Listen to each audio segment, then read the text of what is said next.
We've all known, we've all seen what it is that Trump has said, the ghastly, horrible, genocidal stuff that he said. And I saw a tweet on social media that said, "Welcome to the Gaza Riviera, built on the bones of dead children."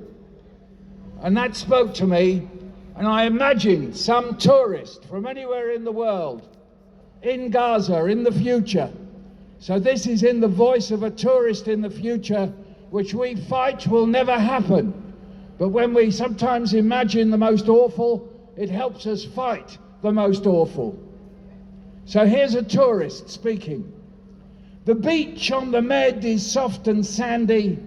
The airport nearby is cheap and handy. The clouds in the sky are far and few. It's cocktails time in a room with a view.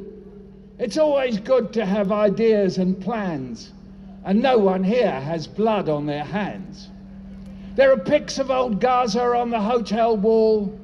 We bought an Arab rug in the shopping mall. We came out here for a wedding celebration. What we see is quality regeneration. It's always good to have ideas and plans, and no one here has blood on their hands. The people here are doing things properly. I myself deal with land and property. I reckon this place is going to be great for people like me in real estate.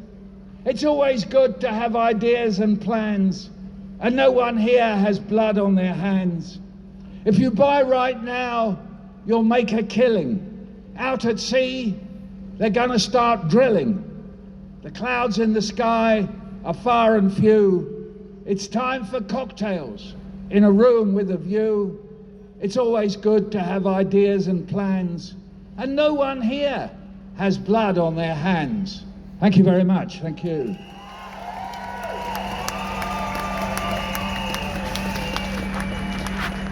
We are, of course, very grateful for Keir Starmer, everything that he does. The Prime Minister said the people in Gaza lost their lives. That was careless of them.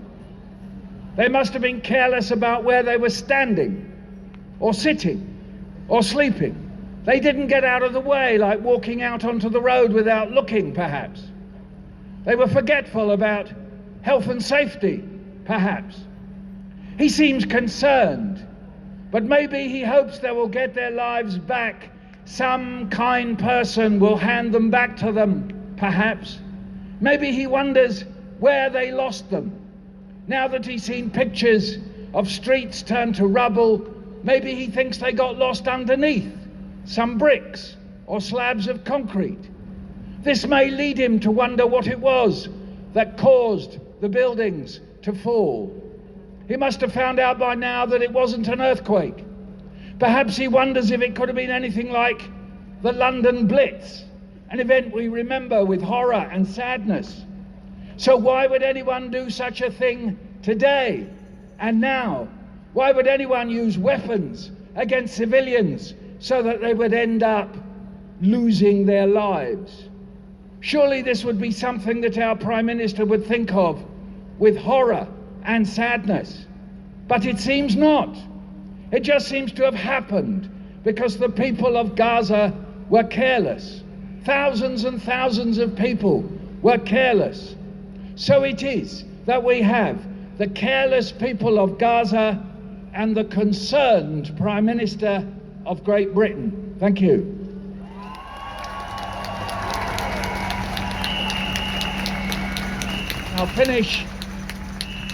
I'll just finish with a short one.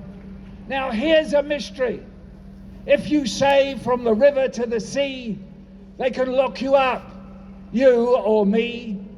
But if you say from the sea to the river, you can be the Israeli Prime Minister. Thank you very much. Thank you. We fight on.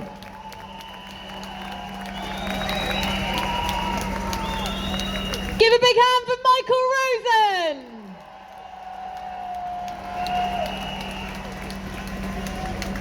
Free, free, free, free, from the river to the sea.